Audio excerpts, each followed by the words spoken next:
옛날 옛적 그리 멀지 않은 순창이라는 작은 마을에 따뜻한 미소와 따뜻한 마음씨를 가진 효빈이라는 소년이 살고 있었습니다. 효빈은 매일 아침 일찍 일어나 그의 아버지를 도와 밭일을 하고 오후에는 학교를 다니며 부지런히 공부하는 착한 아이였습니다. 순창의 마을 주변에는 넓고 신비로운 대나무 숲이 있었습니다. 이 숲은 종종 안개가 끼었고 그 안에서 신비로운 소리가 들리곤 했습니다.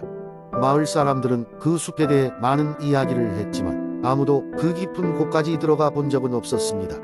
왜냐하면 숲 어딘가에는 마법의 오호라는 곳이 있어서 그곳에 가면 누구든지 원하는 소원을 하나만 빌 수 있다고 전해져 내려왔기 때문입니다.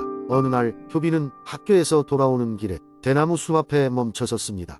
그는 호기심에 가득 찼지만 이전의 경고 때문에 숲 안으로 들어갈 엄두를 내지 못했습니다. 하지만 그날은 뭔가 달랐습니다.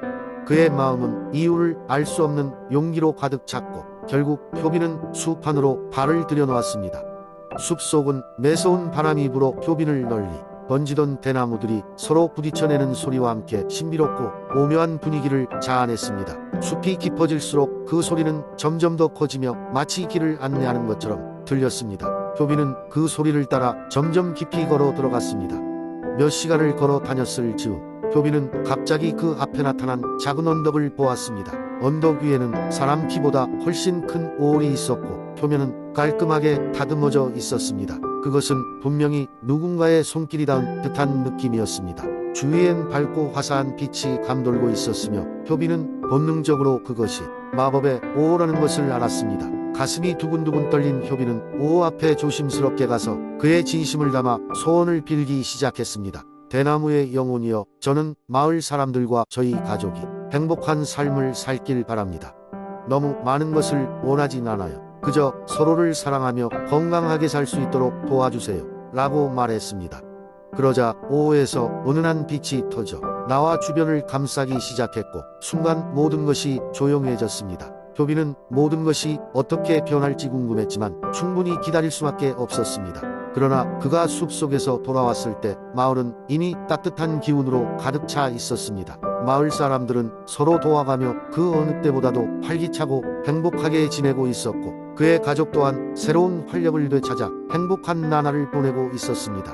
효빈은 그 후로도 자주 대나무 숲을 찾아가 그 오호 앞에서 감사의 기도를 올렸습니다. 아직도 순창의 마을 사람들은 그 신비한 대나무 숲과 마법의 오호에 대한 이야기를 전해오며 효빈이 빌었던 소원 덕분에 마을이 평화롭고 행복하게 지낼 수 있었다고 믿고 있습니다. 이것이 바로 신비한 순창 대나무 숲의 마법 이야기가 전하게 된 계기였습니다. 두 번째 이야기. 옛날 옛적 한국의 임실 지역에는 전 세계에서 가장 맛있는 치즈를 생산하는 마을이 있었습니다. 이 마을의 치즈는 고유한 풍미와 부드러운 식감으로 유명했으며 많은 사람들이 이 치즈를 한 입 맛보기 위해 먼 길을 마다하지 않고 찾아오곤 했습니다. 이 마을에는 치즈를 만드는 대전염 많은 사람들이 모여 살았고 이들은 자연이 준 풍부와 우유와 우유의 비법으로 매년 최고의 치즈를 만들어냈습니다. 마을 사람들은 그들의 전통을 자랑스럽게 여겼고 매년 치즈 축제를 열어 그 해의 최고의 치즈를 뽑고 모두 함께 축하하곤 했습니다. 하지만 이렇게 평화롭고 풍요로운 나날에도 어둠은 찾아오기 마련입니다. 어느 해인가부터 마을 외곽 숲속에서 이상한 소리가 들리기 시작했습니다. 밤이 되면 들리는 이 소리는 점점 마을 가까이에서 들려왔고 이에 마을 사람들은 걱정과 두려움에 휩싸였습니다.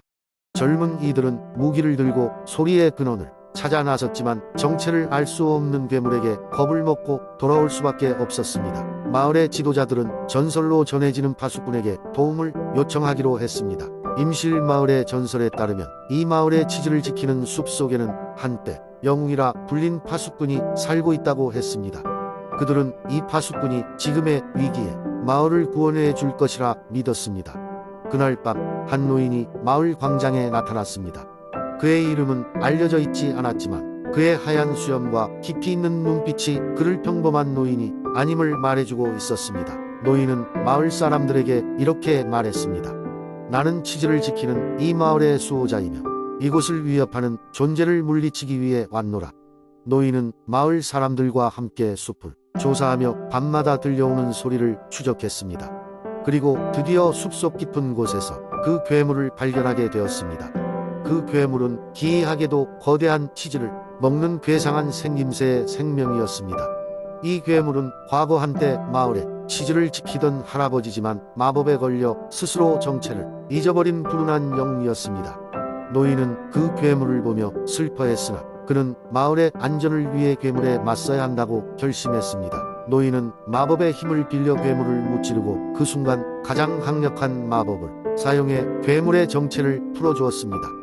그의 힘과 희생 덕분에 괴물은 다시 인간의 모습으로 돌아와 마을을 지키는 영웅으로 다시 태어났습니다. 이 사건 후로 마을은 다시 평화로워졌고 매년 열리는 치즈 축제에서는 치즈를 지켜낸 전설적인 파수꾼의 이야기가 전해졌습니다. 마을의 사람들은 이 영웅의 용기와 희생을 기리며 매년 그의 이름을 불렀고 그의 정신을 이어가고 있습니다. 이렇듯 임실의 치즈는 단순한 음식이 아니라 그 강력한 전통과 무엇보다도 사람들의 믿음과 사랑으로 지켜진 소중한 문화유산으로 남아 전해지고 있습니다. 지금도 임실의 치즈는 그 전설들을 간직한 채 많은 사람들의 입맛을 사로잡고 있습니다. 세 번째 이야기. 옛날 옛적 제주에는 한라산이라는 거대한 산이 있었다. 이 산은 하늘에 닿을 듯한 높이에 사방에 녹음이 우거져 있었다. 한라산의 정상에는 용암이라는 패기가 넘치는 청년이 살고 있었다. 그는 하늘과 땅을 오가며 풍요를 전해주는 역할을 하고 있었는데 어느 날부터 비가 오지 않아 마을이 메마르기 시작하였다. 용암은 마을을 내려다보며 고통을 느꼈다. 그래서 그는 하늘의 신에게 비를 내려달라고 간청했으나 하늘의 신은 그 요청을 거절하였다. 하늘의 신은 용암에게 진정한 사랑에 눈물이 있어야 비를 내릴 수 있다고 하였다. 이에 용암은 진정한 사랑을 찾기 위해 길고도 험난한 여정을 떠났다. 먼저 그는 동쪽 바다로 향하여 용왕을 찾아갔다. 그곳에서 그는 용왕의 아름다운 딸인 송이를 만났다. 송이는 바다의 힘을 사용하여 사람들에게 풍요를 가져다주는 존재였다. 용암은 송이를 보자마자 첫눈에 반하였다. 송이도 용암의 패기와 따뜻한 심성에 마음을 열게 되었다. 하지만 이 둘의 사랑은 순탄치 않았다. 용왕은 자신의 딸이 산의 남자와 어울리는 것을 달가워하지 않았기 때문이다. 결국 용왕은 송이를 안고 육지로 도망쳤다. 그들은 한라산의 깊은 숲속에 새로 집을 짓고 행복하게 살았다. 하지만 송이는 바다를 떠나 오래 머무를 수 없었다. 그녀는 점점 힘을 잃어갔고 결국 눈물을 흘리며 용암에게 돌아가야겠다고 말했다. 용암은 송이를 놓아주기로 결정했다. 그는 한라산 정상에서 송이를 다시 바다로 돌려보냈고 송이를 떠나보내는 그 순간 그는 진정한 사랑의 아픔을 느끼며 하염없이 눈물을 흘렸다. 그 눈물은 제주의 땅을 적시며 비가 되어 내렸다. 고련히 구름이 몰려와 건조했던 마을은 다시 녹음을 되찾았다. 송이는 바다로 돌아갔지만 용암을 잊지 못했다. 그녀는 때때로 바다에서 안개로 변해 한라산을 찾아오곤 했다. 용암도 그런 송이를 위해 산 정상에서 그녀의 모습을 기다렸다. 그리고 그들의 사랑은 한라산의 구름과 바다의 안개가 만나듯 섬 곳곳에서 만나 계속 이어졌다. 이렇게 제주의 땅에는 언제나 하늘과 바다의 사랑이 머물렀고 그 사랑으로 인해 제주는 언제나 천혜의 자연을 뽐내며 풍요로움이 넘쳐났다고 전해진다. 네 번째 이야기. 옛날 옛적 한국의 태안 지역에는 신비로운 바다 숲이 있었습니다. 이 숲은 바다 속 깊은 곳에 자리 잡고 있었고 그 자체로 엄청난 생명력을 지니고 있었죠. 그곳에는 크고 작은 해양 생물들이 함께 어우러져 살고 있었습니다. 그 중에서도 가장 신비로운 것은 바로 해마들이었습니다. 이 해마들은 일반적인 해마들과는 조금 달랐습니다. 그들은 마치 바다의 정령처럼 신비한 힘을 가지고 있었죠. 해마들은 태양이 바다를 비출 때마다 그 힘을 발휘하여 주변 생물들에게 생명력을 불어넣고 바다 숲을 더욱 풍요롭게 만들었습니다. 하지만 어느 날 대왕 해마가 갑작스럽게 사라지게 되면서 바다 숲에는 큰 변화가 찾아왔습니다. 해마들이 가지고 있던 신비한 힘이 서서히 사라지기 시작했고 바다 숲은 점점 메마르게 되었습니다. 그때 태안 마을의 한 젊은이 지성이가 소식을 듣게 되었습니다.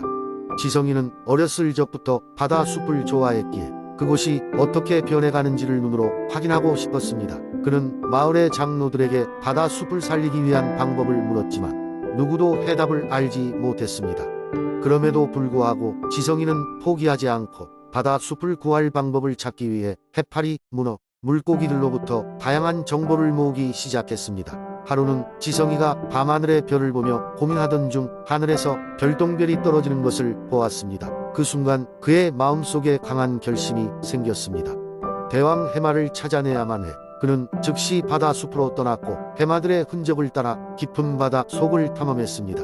오랜 탐험 끝에 지성이는 드디어 해마들이 숨어있는 장소를 발견하게 됩니다. 대왕 해마는 그곳에서 천년 동안 지켜오던 비밀을 지키고 있었던 것입니다. 그 비밀은 바로 해마들을 다시 일깨울 수 있는 생명수의 샘이었습니다. 대왕 해마는 지성이의 용기와 끈기를 높이 사서부에게 생명수의 샘을 사용하는 법을 알려줬습니다. 지성이는 생명수를 받아 숲에 뿌리고 그 힘으로 다시 숲을 되살렸습니다. 생명수의 힘은 태양과 결합하여 신비한 힘을 발휘하며 바다 숲은 전보다 더욱 풍요롭고 건강하게 변했습니다. 해마들도 다시 힘을 되찾아 숲의 수호자가 되었죠.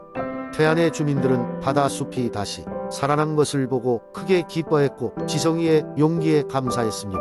그렇게 지성이는 바다 숲을 지킨 영웅으로서 마을의 전설로 남았습니다. 오늘날에도 태안의 바다 숲은 여전히 신비로운 모습으로 그 자리를 지키고 있으며 태양이 바다를 비출 때마다 지성이와 대왕해마의 이야기는 전설로 전해지고 있습니다.